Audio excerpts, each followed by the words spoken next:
मेरे ख्याल में मेरी पहली। चलो, तो सॉलिड स्टेट की बात कर रहे थे भैया। तो चैप्टर बहुत सिंपल है ना। एक सवाल आना ही आना है इसमें से, 4 नंबर इसमें से लेके चल लो, कंफर्म है। अब अगर इसमें अगर 4 नंबर आपके छूटे, और ये भी नहीं है कि सवाल का लेवल बहुत टफ आएगा, सीधी सीधी बात है, अगर आपको चीज़ें याद होगी या निकालनी आती होगी तो कर लोगे, वरना नहीं कर पाओगे। थोड़ा बहुत थ्योरेटिकल पोर्शन भी है, उसे आपको याद रखना है।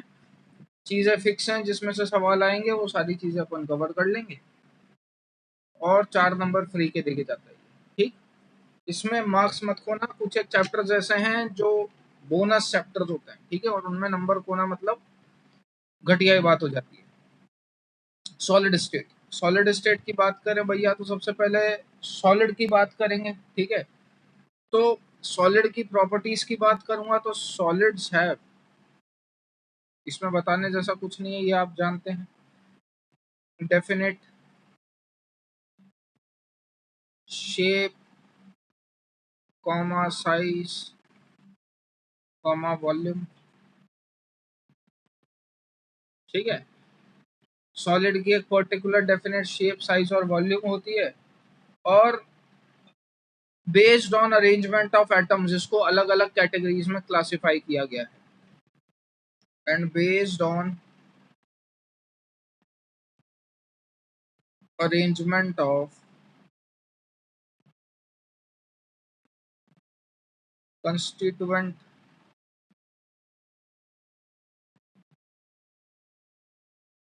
एटम्स और ions, solid has been classified into 2 categories. आप में से कोई है क्या जिसके सुबह अभी स्कूल चल रहे हैं?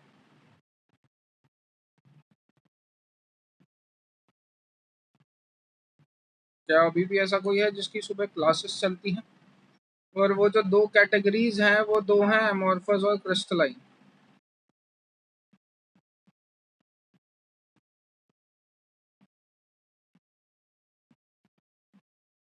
ठीक है, तो आई थिंक किसी की क्लास नहीं चल रही। ठीक है भैया, तो इनको 2 कैटेगरीज के बेसिस पे क्लासिफाई किया गया है। पहली कैटेगरी है क्रिस्टलाइन सॉलिड। अतुल में भी क्लास नहीं चल रही भाई। एक है अमोर्फस।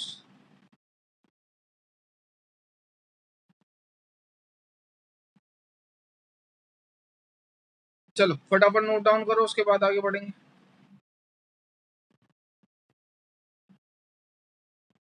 सब लिखना है भैया, सब लिखना है, सब है ना।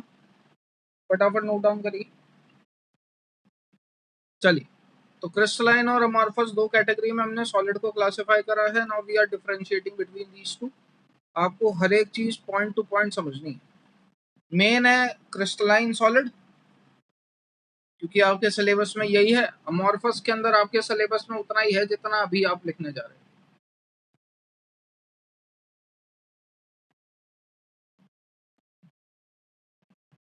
तो 2 कैटेगरी में हम चीजों को क्लासिफाई कर रहे हैं। क्रिस्टलाइन सॉलिड, पहले मैं बता देता हूँ ये क्या होते हैं। हर पॉइंट को लिखने से पहले मैं वो पॉइंट एक्सप्लेन करूंगा। क्रिस्टलाइन सॉलिड क्या है? क्रिस्टलाइन सॉलिड एक फिक्स्ड पर्टिकुलर टाइप का रीअरेंजमेंट होता है। वो आप किसी भी डायरेक्शन में आगे बढ़ो वो फिक्स होगा, कोई चेंज नहीं मिलेगा। Highly ordered, highly perfect regular arrangement present होता है क्रिस्टलाइन सॉलिड के अंदर। एग्जांपल से समझिए। समझो, अगर आप किसी एक चीज को है ना एक पर्टिकुलर ऑर्डर में जमा देते हो तो वो पूरा का पूरा क्रिस्टल ऑटोमेटिकली पर्टिकुलर ऑर्डर में जम जाता है। जैसे मैं बात करूं इसकी, तो मैंने सपोज, आपको बनाना नहीं है, ये मैं बनवा दूंगा। पॉजिटिव नेगेटिव का एक क्रिस्टल ड्रॉ करा।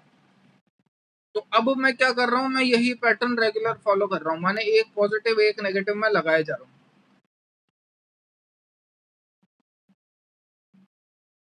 अब ये देखो, ये क्या करा आपने, ये आपने हाईली ऑर्डर्ड पैटर्न में एक चीज को अरेंज कर दिया। इसको इस तरीके से मान लो कि अपन ने ऑल्टरनेट गर्ल्स बॉयज का रेशो अरेंज करा है। तो जब आप कुछ ऐसा करते हो तो आप ये ऑब्जर्व करोगे कि हर डायरेक्शन में आपको एक पर्टिकुलर टाइप का रीअरेंजमेंट मिलेगा। एग्जाम्पल से समझिए, जैसे अगर मैं कैटायन के अरेंजमेंट की बात करूं तो आप इस लाइन में चलो, आपको कैटायन ही कैटायन दिखेंगे। आप अनायन के अरेंजमेंट की बात करोगे तो आप इस लाइन में चलो, आपको अनायन ही अनायन दिखेंगे। अरे यार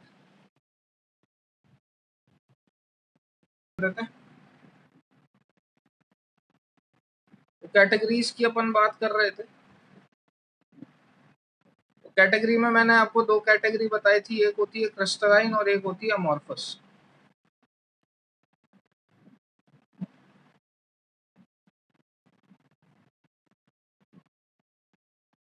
ठीक है, तो क्रिस्टलाइन जो होता है ये एक हाईली ऑर्डर्ड लैटिस है। ठीक, अब जैसा कि मैंने आपको बोला कि आप एक पर्टिकुलर अरेंजमेंट अगर करते हो तो वो पर्टिकुलर अरेंजमेंट आपको ऑटोमेटिकली एक दूसरे पर्टिकुलर अरेंजमेंट की साइड ले जाता है। जैसे ये मैंने बस पॉजिटिव नेगेटिव का एक क्रिस्टल बना दिया रैंडम।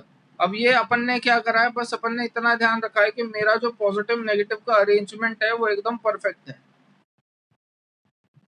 तो आप ऑटोमेटिकली यहाँ से ऑब्जर्व करोगे कि आपको हर चीज ऑर्डर्ड कंडीशन में नजर आएगी। जैसे आपको प्लस माइनस का ऑर्डर देखना है तो आप इस लाइन में जाइए, आपको इस पूरी लाइन में प्लस माइनस का एक हाईली ऑर्डर्ड आयंस मिलेंगे। सपोज आपको कैटायंस देखने, सिर्फ कैटायंस, मेरे को कैटायंस के अलावा और कुछ नहीं चाहिए, तो आप इस लाइन में जाइए, आपको सिर्फ कैटायंस मिलेंगे। आपको एनायंस देखने के भैया मेरे को तो सिर्फ एनायंस चाहिए, तो आप इस लाइन में जाइए, आपको सिर्फ एनायंस मिलेंगे। समझ में आ रहा है? तो अगर आप कोई भी एक पर्टिकुलर पैटर्न एक पर्टिकुलर ऑर्डर में अरेंज करते हो तो आपको एक पर्टिकुलर ऑर्डर एक पर्टिकुलर डायरेक्शन में मिलेगा। जैसे मैंने पूरा क्रिस्टल प्लस माइनस के ऑर्डर में अरेंज करा है, तो आप देख सकते हो कैटायन की एक पर्टिकुलर लाइन है, एनायन की एक पर्टिकुलर लाइन है, cation anion cation anion cation anion की एक पर्टिकुलर लाइन है। इस टाइप के क्रिस्टल को अपन क्या बोलते हैं? क्रिस्टलाइन। इस टाइप के लैटिस को अपन क्या बोलते हैं? सॉलिड। सॉलिड को अपन क्या बोलते हैं? क्रिस्टलाइन। समझ में आई बात? यही मेरा पहला पॉइंट है जो मैं लिखने जा रहा हूँ, तो लिखिए मेरे साथ। अब उसके और बेनिफिट्स क्या क्या हैं वो अपन आगे देखेंगे। इधर हम लिखेंगे क्रिस्टलाइन, इधर हम लिखेंगे अमॉर्फस। तो जैसा कि मैंने बोला, क्रिस्टलाइन एक हाईली ऑर्डर्ड रेगुलर अरेंजमेंट होता है। So they have definite and regular arrangement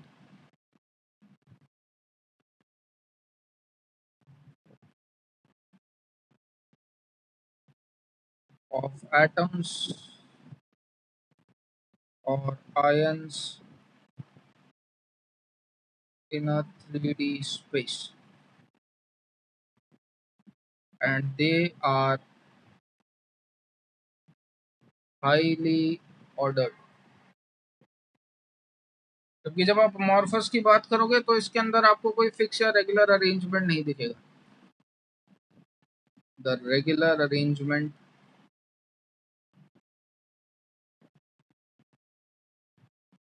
is not present, and they are less ordered in nature। ये पहला पॉइंट हुआ।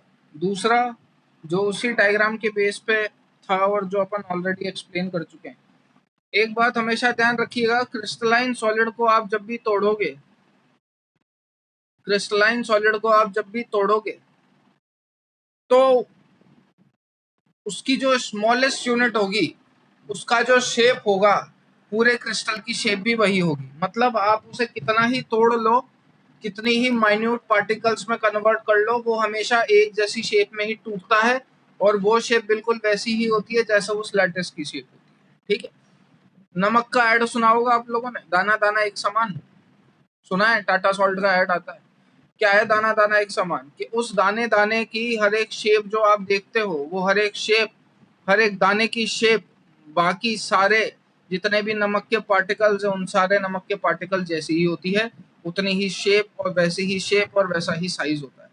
क्रिस्टलाइन सॉलिड भी वही होता है। इसको आप कितना ही हैमर्ड करो, कितने ही छोटे पार्टिकल में तोड़ो, इसके सबसे छोटे पार्टिकल की जो शेप होगी वो बाकी छोटे छोटे पार्टिकल के शेप के जैसी ही होगी। तो crystalline solid whenever it is hammered,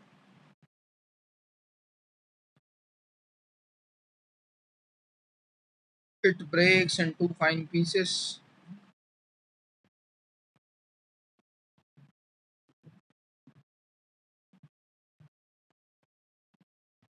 or particles of identical shape।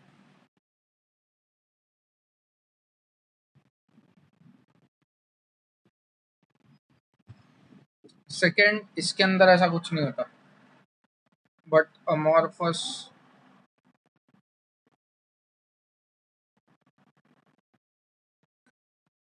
does not give particles of same shape। लिख लीजिए, फिर बात करेंगे।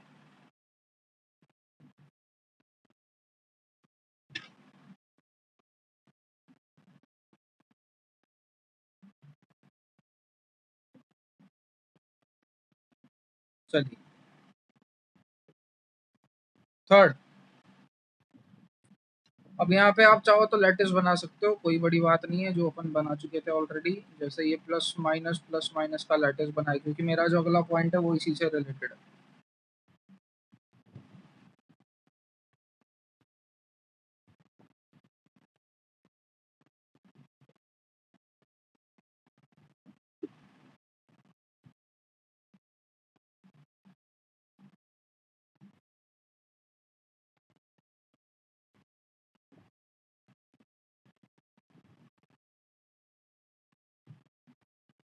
तो इसमें लिखिएगा थर्ड नंबर का पॉइंट, क्रिस्टलाइन सॉलिड्स आर,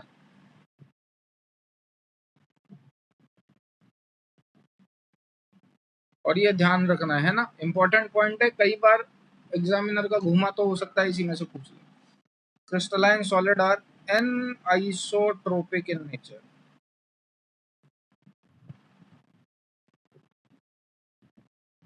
बात आ जाती है व्हाट इज एन आइसोट्रोपिक। तो एन आइसोट्रोपिक का मतलब क्या हुआ भैया? फिजिकल प्रॉपर्टीज आर सेम या इन a particular direction.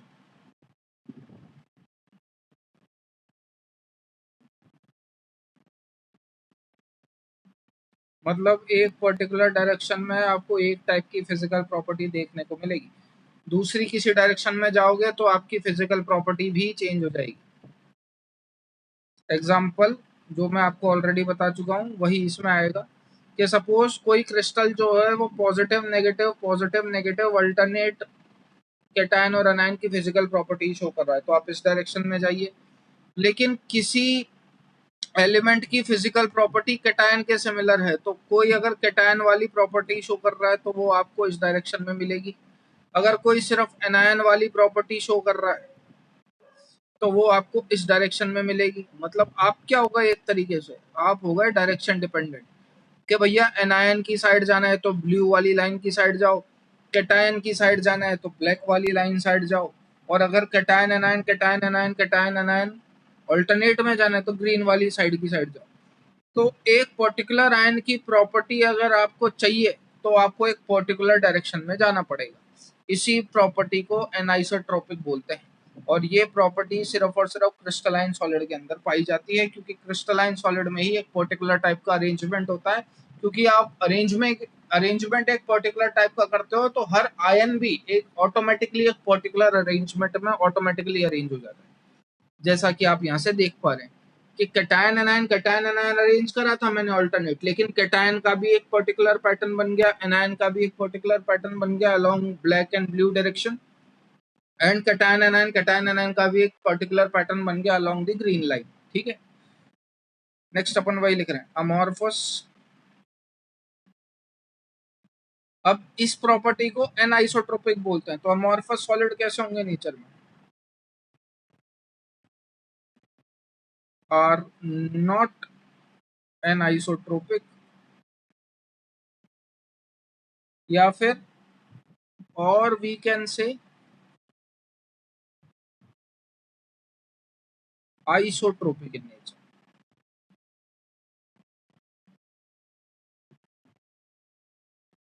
Now what do you mean by isotropic in nature? किसी भी डायरेक्शन में जाओ एक जैसी प्रॉपर्टी मिलेगी आपको, ठीक है।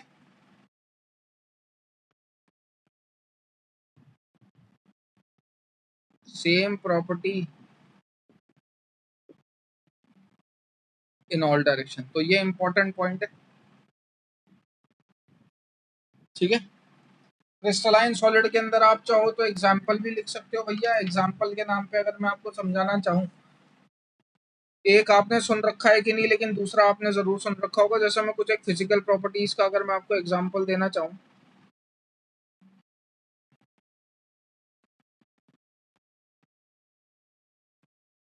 तो इसका नाम सुन रखा है क्या आपने? Coefficient of thermal expansion.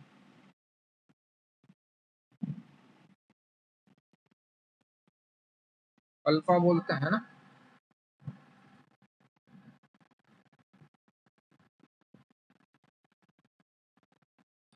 Silver iodide, hypothetical example ले रहा हूँ, है ना।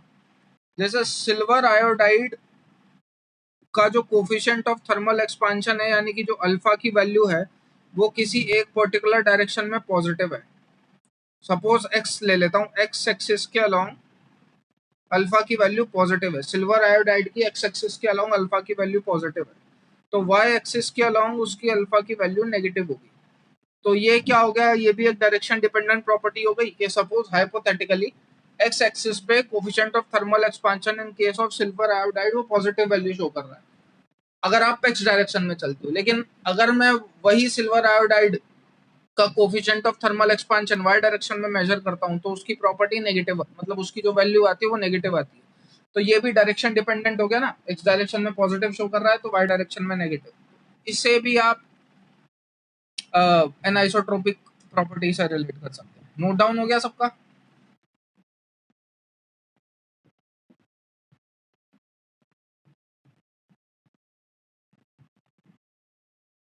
हो जाए जब बता दो। आगे बढ़ते हैं। एक और आपने नाम सुना होगा, अगर मैं एक और एग्जांपल लेना चाहूँ। सर स्क्रीन फिर से नहीं आ रही। अरे किस किस को स्क्रीन में प्रॉब्लम? अगला जो अपन एग्जांपल लेने वाले हैं, वो अपन एग्जांपल लेने वाले हैं ग्रेफाइट का। तो ग्रेफाइट के बारे में आपने, मैं मतलब ग्रेफाइट तो क्या ही बोलूं। अगला जो अपन एग्जांपल लेने वाले हैं वो अपन लेने वाले हैं इलेक्ट्रिकल कंडक्टिविटी का, और उसके अंदर मैं एग्जांपल लेने वाला हूँ ग्रेफाइट का। तो अगर आपको थोड़ा बहुत केमिकल बॉन्डिंग याद हो, कंडक्टिविटी देख लेना इस पहले अपने हिसाब से, है ना। तो अगर मैं सपोज ग्रेफाइट का याद है हेक्सागोनल लेयर्ड स्ट्रक्चर होता है, तो ये रही सपोज वो ग्रेफाइट की लेयर। तो अगर आपको ग्रेफाइट की प्रॉपर्टीज याद हो, तो ग्रेफाइट एक पर्टिकुलर डायरेक्शन में इलेक्ट्रिकल कंडक्टिविटी शो करता है। जैसे अगर आप इस डायरेक्शन से जाओगे तो आपको ग्रेफाइट इलेक्ट्रिकल कंडक्टिविटी शो करता हुआ दिखेगा। लेकिन अगर आप इस डायरेक्शन से जाओगे तो आपको कोई इलेक्ट्रिकल कंडक्टिविटी नहीं मिलेगी। तो ग्रेफाइट जो है वो एक पर्टिकुलर डायरेक्शन में ही इलेक्ट्रिकल कंडक्टिविटी शो करता है। तो ये भी आप एग्जाम्पल के नाम पे देख सकते हो। तो ये भी एक तरीके की कैसी प्रॉपर्टी हो गई, एनाइसोट्रोपिक इन नेचर, माने एक particular property in a particular direction does not conduct electricity,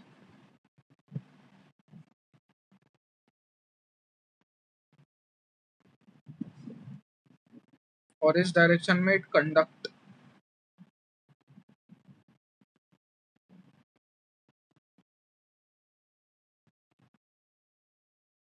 समझ में आया? आगे बढ़,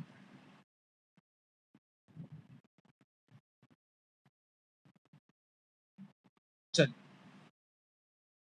fourth point, crystalline solids are true solids. देखिए, अरे यार आपको मैं एग्जाम्पल के नाम पे समझाऊं तो कभी सैंडविच वैंडविच बनाए?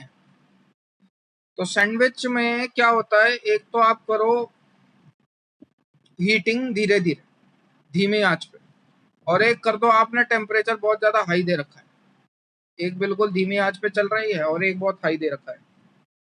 सैंडविच कहाँ अच्छा बनेगा? इतना आप समझ सकते हैं कि ऑब्वियस सी बात है, जब आप रेगुलर हीटिंग करोगे, धीरे धीरे हीट करोगे, किसी भी चीज को चाय भी बनाते हो तो अगर धीमी आंच पे कोई भी चीज पकाओगे तो वो अच्छी तरीके से पकती है, टाइम लगता है लेकिन चीज अच्छी तरीके से बनती है।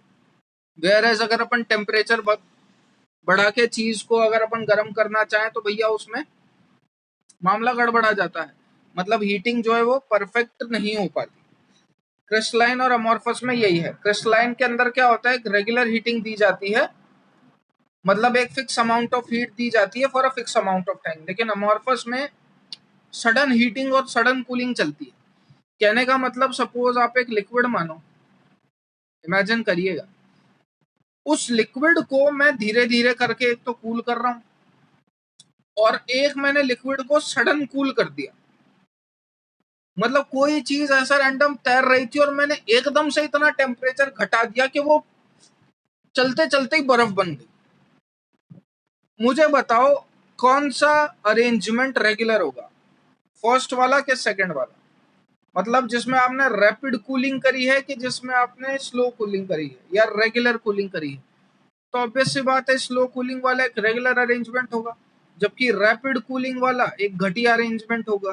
ठीक है, रैपिड कूलिंग करने से होता क्या है कि पार्टिकल्स तो मूव कर रहे हैं, क्योंकि आप लिक्विड का एग्जांपल ले रहे हो तो पार्टिकल तो मूव कर रहे हैं। अगर आप सडन कूलिंग कर दोगे तो किसी जगह पार्टिकल्स की कॉन्सेंट्रेशन बहुत ज्यादा होगी, तो किसी जगह पार्टिकल्स की कॉन्सेंट्रेशन बहुत कम होगी, किसी जगह पार्टिकल की कॉन्सेंट्रेशन बहुत ज्यादा होगी, किसी जगह पार्टिकल की कॉन्सेंट्रेशन कम होगी। तो इस तरीके से सडन कूलिंग कर देने से पार्टिकल की कॉन्सेंट्रेशन वेरी हो जाती है, और पार्टिकल की कॉन्सेंट्रेशन वेरी हो जाएगी तो अगर आप इस वाले पार्ट को मेल्ट करना चाहोगे तो उसके लिए तो आपको टेम्परेचर ज्यादा देना पड़ेगा, लेकिन अगर आप इस वाले पार्ट को मेल्ट करना चाहोगे तो उसके लिए आपको टेम्परेचर कम देना पड़ेगा, क्योंकि पार्टिकल्स की कॉन्सेंट्रेशन यहाँ कम है ना। लेकिन अगर मैं एक रेगुलर हीटिंग करता हूं तो उसमें हर जगह पार्टिकल्स की कॉन्सेंट्रेशन बराबर होगी। पार्टिकल की कॉन्सेंट्रेशन बराबर होगी तो हर पार्टिकल का मेल्टिंग पॉइंट या बॉइलिंग पॉइंट भी बराबर होगा, और हर पार्टिकल का मेल्टिंग पॉइंट या बॉइलिंग पॉइंट अगर बराबर होता है तो मतलब उसका मेल्टिंग पॉइंट बॉइलिंग पॉइंट हो जाता है फिक्स, जबकि सडन कूलिंग वाले का मेल्टिंग पॉइंट या बॉइलिंग पॉइंट फिक्स नहीं हो पाता। समझ में आया क्या ये एग्जांपल, के वापस बताऊं? क्या आपको ये एग्जांपल समझ में आया कि वापस बताऊं? सडन कूलिंग कर देने से कॉन्सेंट्रेशन कहीं जगह बढ़ जाती है, किसी जगह घट जाती है। तो पार्टिकल की कॉन्सेंट्रेशन जहां बढ़ गई उस जगह तो आपको टेम्परेचर ज्यादा देना पड़ेगा उसे मेल्ट करने के लिए, लेकिन कॉन्सेंट्रेशन जहां घट जाती है उस जगह आपको कम टेम्परेचर देना पड़ेगा उस पर्टिकुलर चीज को मेल्ट करने के लिए। Glass is a example of pseudo solid, माने उसको सुपर कूल्ड लिक्विड भी बोला जाता है, मतलब उसको सडनली कूल कर दिया जाता है। अगर मैं आपको इसका डेली बेसिस का एग्जांपल बताऊं, बस में बैठे हो कभी, तो जैसे जैसे बस पुरानी होती जाती है आप देखोगे कि उसका कांच जो है वो बंद होना मुश्किल से होता है, उसके कांच को बंद होने में दिक्कत आती है। ऑब्जर्व करा है? जैसे जैसे बस पुरानी होती जाती है आपके जो डोर्स हैं, विंडो डोर्स हैं, उसके कांच बंद नहीं होते। क्यों? क्योंकि भैया ऐसा इसलिए होता है क्योंकि आपकी जो विंडोज है वो ग्लास की बनी हुई है, और glass is a super cooled liquid, यानी उसे भी एकदम से ठंडा करके बनाया हुआ है। तो जब सूरज की गर्मी इस पे पड़ती है तो ग्लास क्या होता है, जिस जगह कॉन्सेंट्रेशन कम है उस जगह से वो मेल्ट करना चालू करता है, और वो मेल्ट करते करते करते करते करते नीचे इकट्ठा होता जाता है। अब इकट्ठा होता जाता है तो नीचे बढ़ गई कॉन्सेंट्रेशन, नीचे बढ़ गई कॉन्सेंट्रेशन तो नीचे से बन जाता है ग्लास मोटा। ग्लास मोटा बन जाता है तो आप उसे स्लाइड नहीं कर पाते, स्लाइड नहीं कर पाते तो खिड़की बंद नहीं होती। समझ में आई? ये हो जाता है अमॉर्फस सॉलिड और क्रिस्टलाइन सॉलिड में डिफरेंस। जैसा कि मैंने बोला, क्रिस्टलाइन का एक फिक्स मेल्टिंग पॉइंट और बॉइलिंग पॉइंट होगा, लेकिन अमॉर्फस का नहीं होता। आपको कोई डाउट हो तो पूछ सकते हैं, वरना मैं बस ये हटा के और पॉइंट ही लिख रहा हूँ।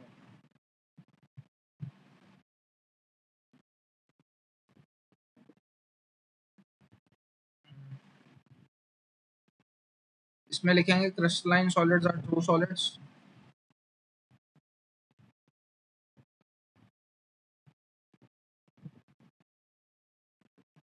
इसमें लिखिए amorphous solids are pseudo solid.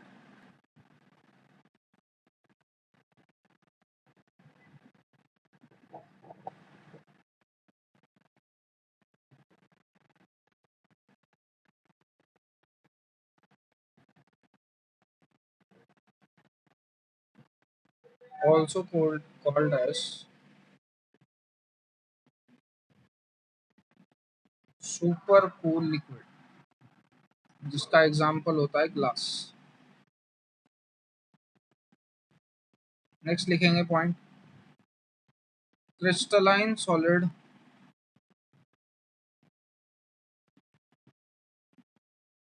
always melts at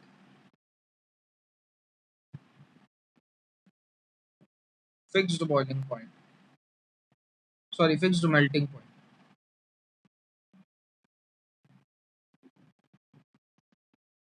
They do not have, reason बता ही चुका हूँ, any fixed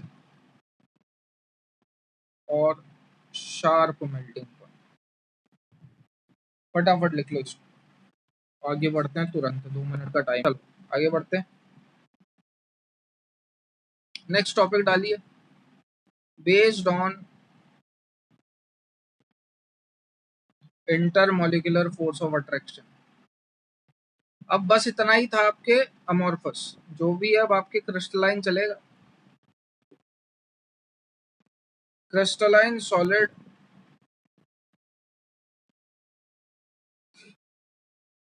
are classified into 4 categories.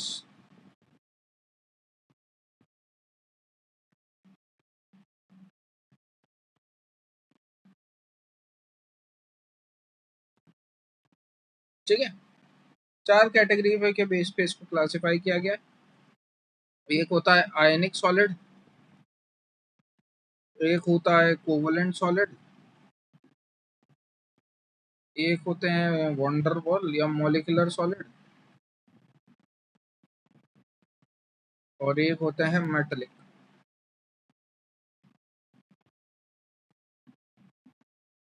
ठीक है, मेरे पास स्पेस कम है तो मैं पहले हर एक की इंडिविजुअल डेफिनेशन लिखूंगा और वो आप मेरे साथ पहले लिखते जाओ, समझने का काम अगली बार में देखेंगे, मतलब अभी दूसरे लिख दूंगा। आयनिक सॉलिड में लिखिए इंटर इलेक्ट्रॉनिक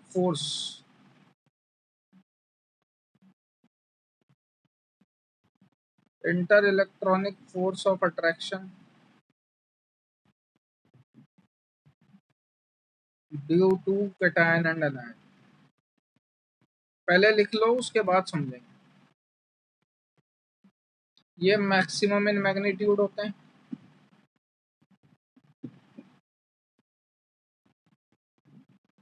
एग्जाम्पल है इसके NaCl, KCl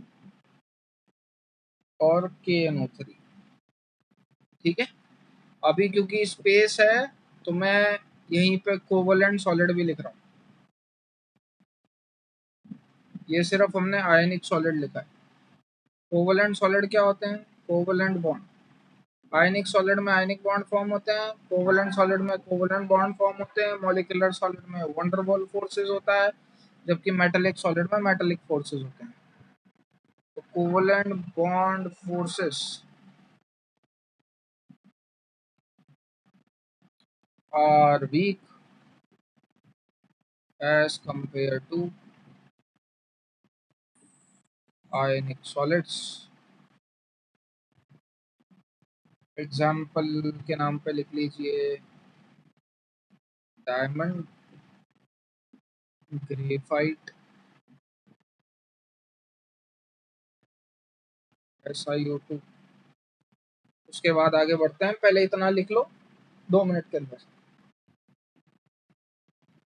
मॉलिक्यूल्स के लिए जो आप रेडियस डिफाइन करते हो, मॉलिक्यूलर में नाम ही मॉलिक्यूल आ रहा है, तो मॉलिक्यूल्स के लिए आप जो रेडियस डिफाइन करते हो वो कौन सी रेडियस होती है? Van der wall radius. तो आप यहाँ से भी समझ सकते हैं इनके बीच में जो फोर्स ऑफ अट्रैक्शन होता है वो कौन सा होता है? Van der Waals force of attraction.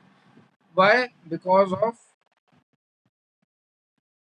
Size and mass. Example के नाम पे लिखना चाहें तो आइस, आइस के अंदर हाइड्रोजन बॉन्डिंग लगती है। चलिए, तो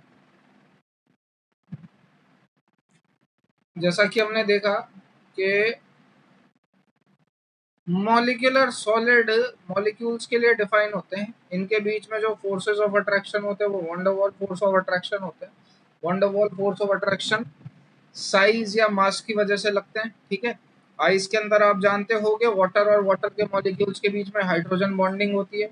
similarly CO2 in solid form, जिसका एग्जांपल ड्राई आइस होता है, इसके बीच में भी दो मॉलिक्यूल्स के बीच में जो फोर्सेस ऑफ अट्रैक्शन होते हैं वो wonder Waals force of attraction होते हैं।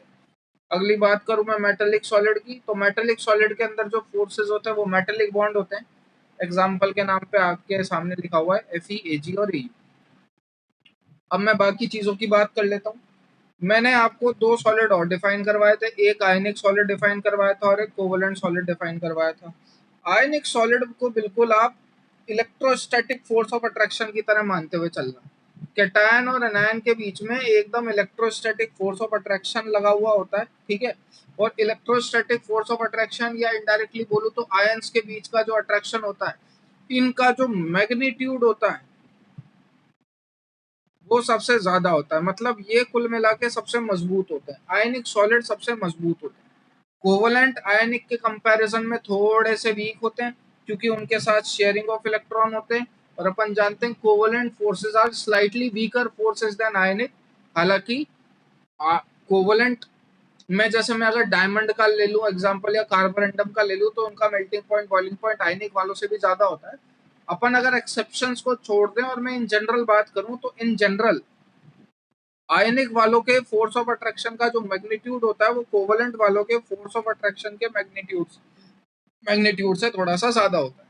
इसलिए आयनिक सॉलिड के बीच में जो फोर्सेस ऑफ अट्रैक्शन होता है वो कंपैरेटिवली ज्यादा होता है as compare to covalent solid के। इसलिए आयनिक सॉलिड वाले जितने भी सॉलिड्स होते हैं वो कंपैरेटिवली ज्यादा मजबूत होते हैं as compare to covalent solid. कोई डाउट हो तो पूछ लो, बाकी नीचे एग्जाम्पल लिखे हुए। तो अगर आपसे पूछा जाए भैया सबसे ज्यादा मजबूत कौन सा सॉलिड, आप बोलोगे आयनिक। सबसे ज्यादा मैग्नीट्यूड किन सॉलिड्स के बीच में, आप बोलोगे आयनिक। एग्जाम्पल आपको लिखवाए रखे हैं NaCl, KCl, KNO3। कोई डाउट है तो पूछ लीजिए, वरना आगे बढ़े अगर नोट डाउन हो गया हो तो।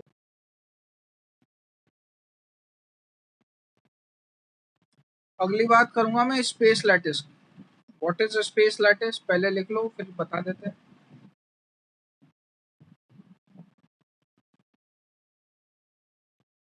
The regular arrangement of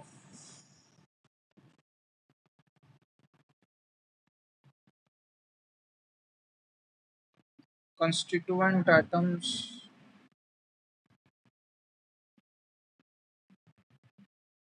or ions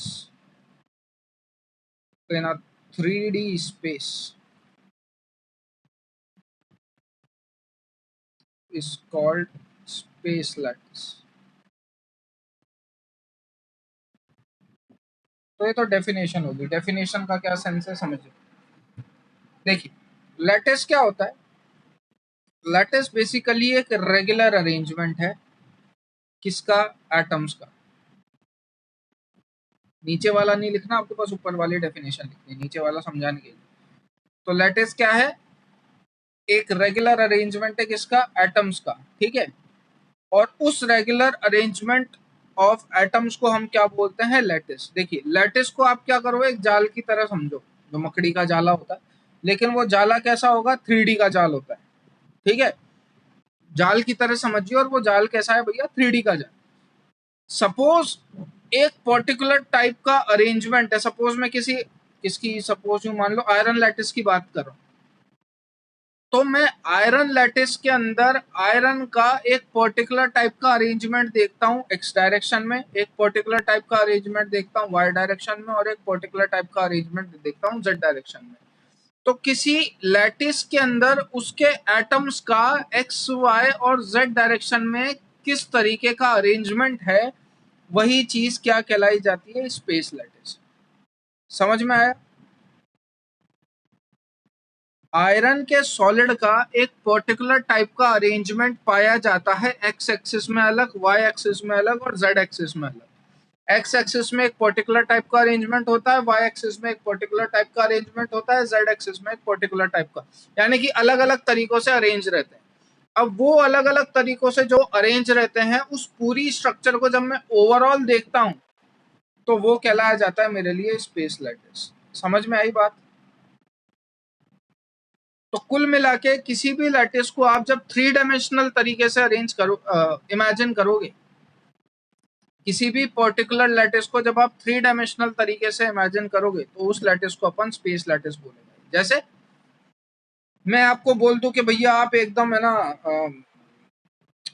space के बीच में खड़े हो और आपके स्पेस के बीच में चारों आजू बाजू सितारे टिमटिमा रहे हैं, तो वो एक्स डायरेक्शन में क्या अरेंजमेंट है उसका, वाई डायरेक्शन में सितारों का क्या अरेंजमेंट है, जेड डायरेक्शन में सितारों का क्या अरेंजमेंट है।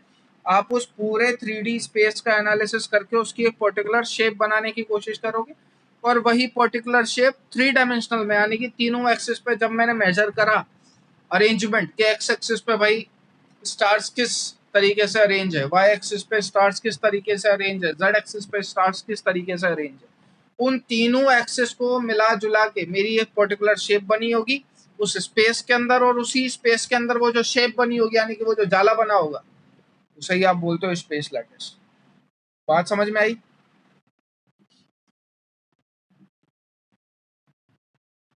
अब आपको एक छोटे मोटे डायग्राम बनाने हैं और इस चैप्टर के अंदर डायग्राम बनाने की थोड़ी सी हैबिट डाल देना।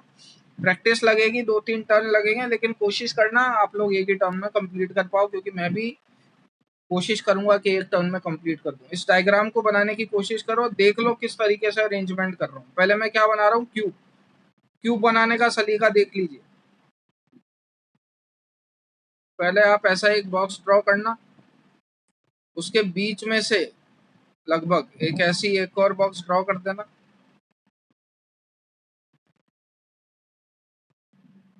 थोड़ा सा बेकार हो गया।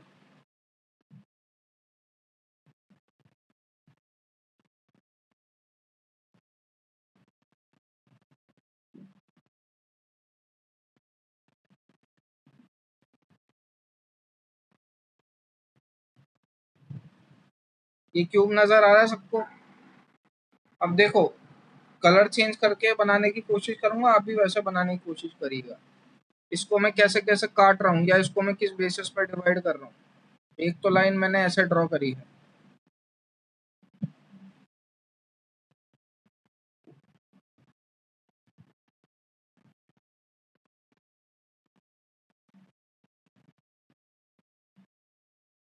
ठीक। एक लाइन में ऐसे ड्रॉ कर रहा हूँ।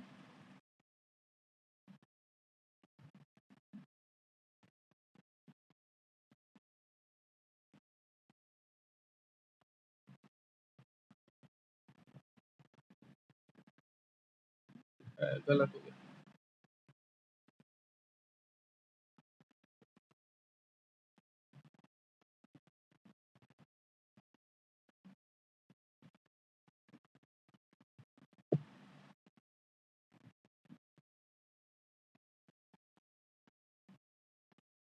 और एक लाइन अपन बिल्कुल बीच में से ड्रॉ कर रहे हैं।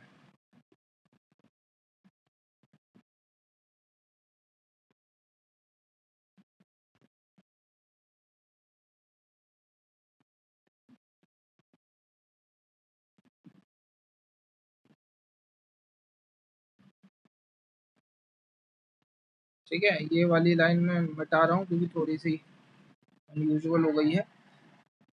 एक लाइन के सेंटर से दूसरे लाइन का सेंटर ज्वाइन करा है बस, और कुछ नहीं। सपोज इसका सेंटर ये वाला है तो ये दोनों ज्वाइन कर दिए।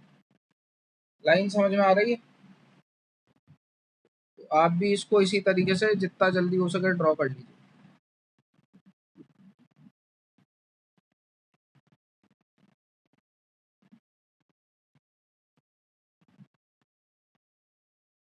इसमें मैं कुछ पॉइंट्स भी ड्रॉ कर रहा हूँ और उससे आपको थोड़ी सी हेल्प मिल जाएगी। सर बहुत बेटा, वो तो करना पड़ेगा। ये देख, ऐसे 3 पॉइंट आने चाहिए तेरे पास हर जगह। इधर 3 पॉइंट बना। इसकी मैं कोई शॉर्ट ट्रिक थोड़ी ना बता पाऊंगा।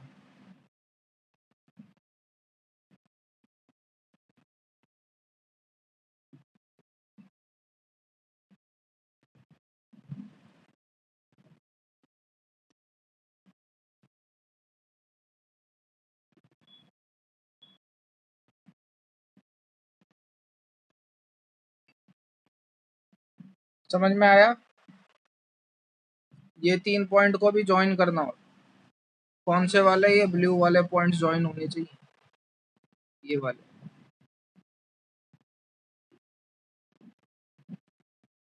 अरे एक और बार ड्रॉ करके बताना है कि भैया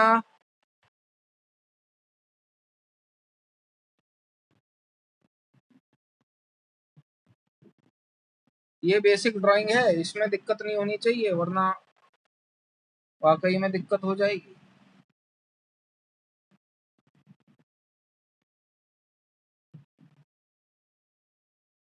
मैंने जैसा बोला हर जगह 3 पॉइंट होने चाहिए। ये रहा एक, ये रहा दूसरा, ये रहा तीसरा।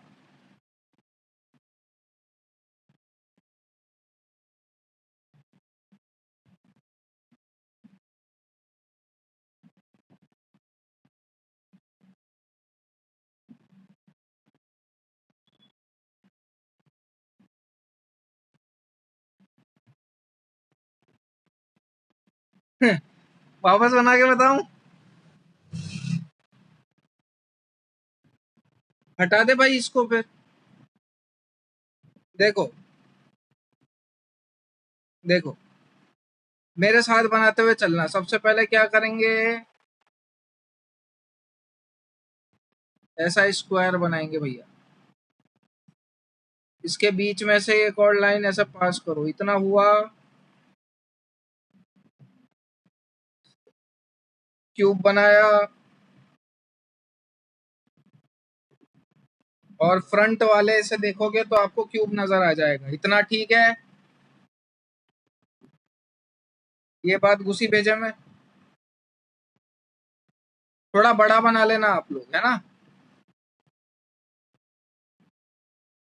अब मैंने क्या करा, मैंने 3 लाइंस पास करी बिल्कुल बीच में से। पहले ऐसी, अब नीचे वाले के बीच में से भी ऐसे ही, और मैंने इन 2 लाइंस को जोड़ दिया।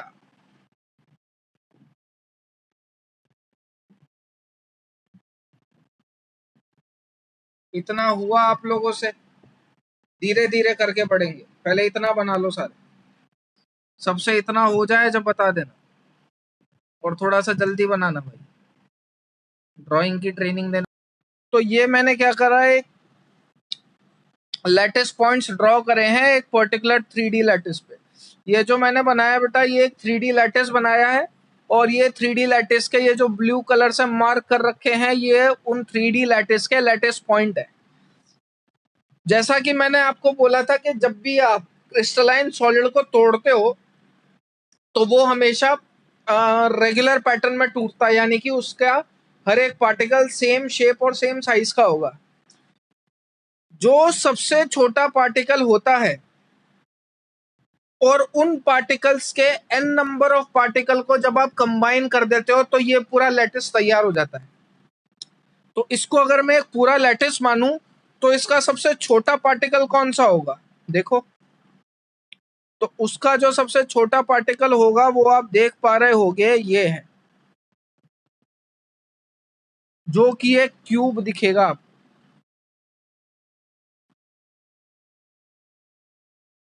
ये इमेजिन हुआ। उसका जो सबसे छोटा पार्टिकल आप देख रहे होगे वो एक क्यूब दिख रहा होगा।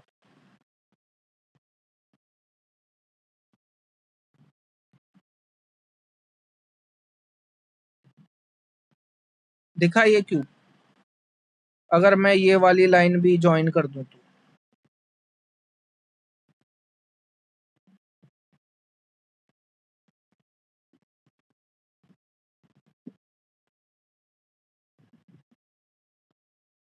ये क्यूब इमेजिन कर पाए?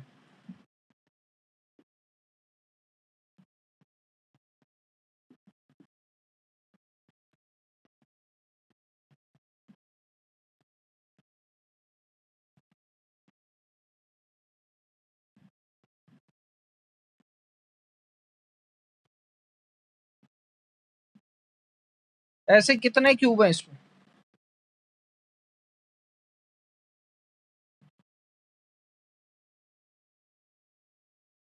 बताओ। ऐसे कितने क्यूब दिख रहे हैं आप लोगों को इसमें?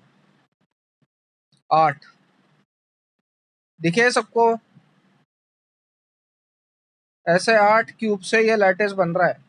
ये जो मैंने बनाया ये, उसके पीछे एक क्यूब है वो, उसके राइट में एक क्यूब है वो, उसके पीछे भी एक क्यूब है वो, ये रहा उसके राइट वाला क्यूब, और उसी के पीछे एक और क्यूब होगा। अरे देख पा रहे हो कि नहीं भाई? ये इमेजिन हुआ?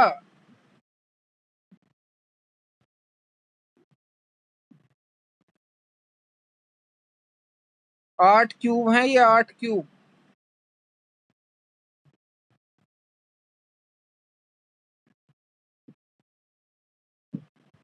पर 1 2 3 4 के सीक्वेंस में है। इसको दे दो 1, इसको दे दो 2, इसको दे दो 3, इसको दे दो 4, एक के पीछे एक, दो के पीछे भी एक, एक ऊपर, इसको दे दो 5, इसको दे दो 6, इसको दे दो 7, इसको दे दो 8। अब ये जो सबसे छोटी यूनिट सेल है, ठीक है, ये जो सबसे छोटी यूनिट सेल है, अगर आप इसी को कंबाइन करवा दोगे तो जैसे मैं फर्स्ट वाले को निकालूं तो सबसे छोटी यूनिट सेल जो निकली वही आपका क्यूब है। उसी सबसे छोटी यूनिट सेल को जब मैं बार बार कंबाइन करके रखता हूं तो मेरे को ये पूरी क्रिस्टल, यानी कि उसी सेल को जब आप 8 बार कंबाइन कर दोगे तो आपको ये ऊपर वाला जो डायग्राम है वो ऑब्टेन हो जाएगा। समझ में आया?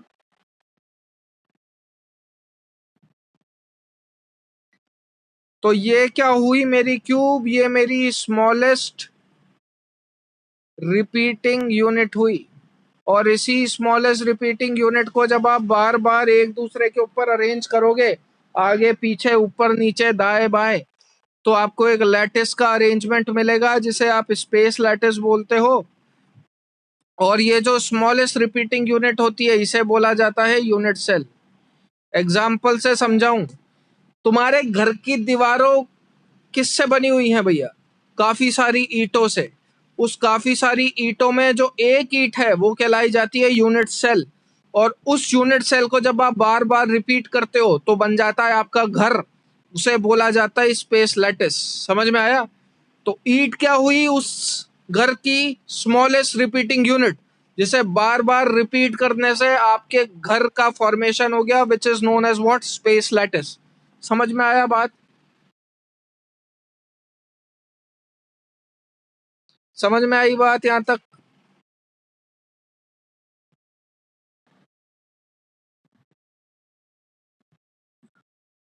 वो वाला पॉइंट जहां पे दो फेस इंटरसेक्ट करती हैं उसे हम बोलते हैं एज। अपने रूम के अंदर एज गिन के बताइए कितनी है?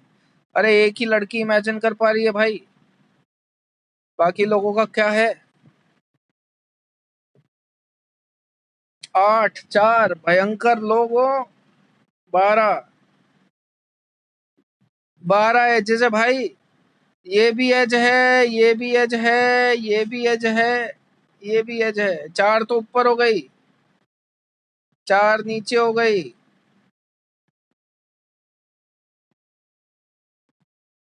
Intersection of two faces is known as edge. 4 imagine, 8 imagine हुई। ये रही 9वीं, 10वीं, 11वीं, and this is 12th। 12 edges imagine हुई, तो 12 हैं एज।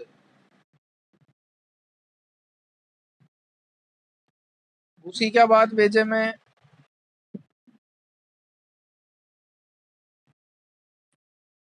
गया ये बात भेजे में। कोई है जिसको समझ में नहीं आया तो वापस बोल दो, अपन वापस बात कर सकते हैं।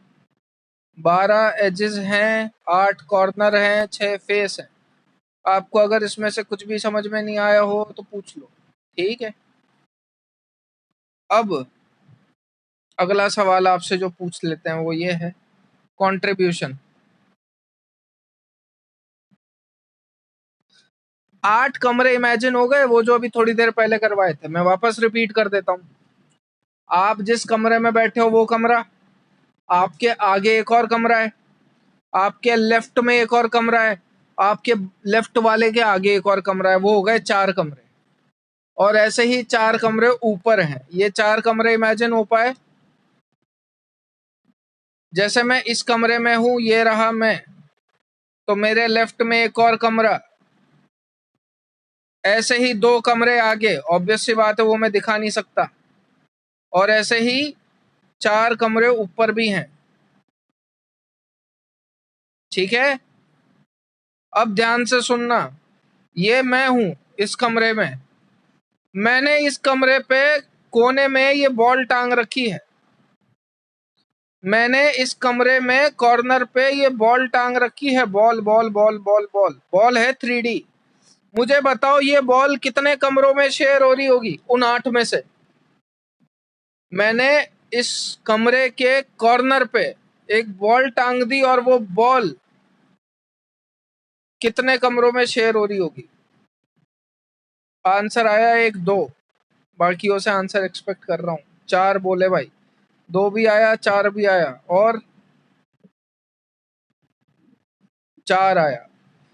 सुनो अब, मेरी बात ध्यान से सुनना। 4 करेक्ट है। चलो, ये पूछ रहा है क्या बता रहा है बेटा? देखो, तुम जिस कमरे में बैठे हुए हो वो है ये, खुद इमेजिन करो। तुम में ना, तुम्हारे सामने जो भी दीवार दिख रही है वो दीवार इमेजिन कर लो, और उस दीवार के किसी भी कॉर्नर पे बॉल पटक दो। पटक दी। उस दीवार के किसी भी कॉर्नर पे बॉल इमेजिन कर लीजिए। कर ली।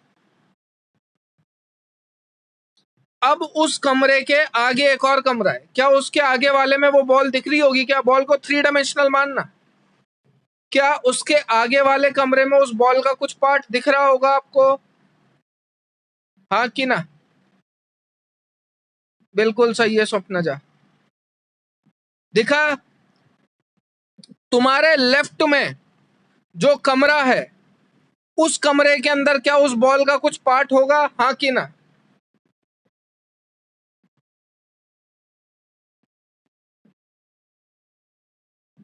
दिखा? उस लेफ्ट वाले के पीछे जो कमरा है, क्या उस कमरे में, या उस लेफ्ट वाले के आगे जो कमरा है, क्या उस कमरे में बॉल का कुछ पार्ट होगा?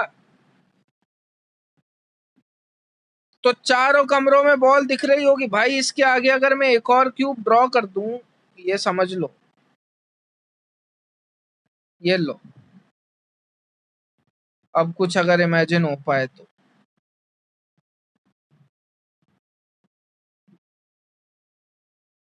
अरे तुम इस कमरे में बैठे थे पीछे वाले में, क्या ये बॉल आगे वाले 2 कमरों में शेयर हो रही है क्या? हाँ कि ना? हो गया काम।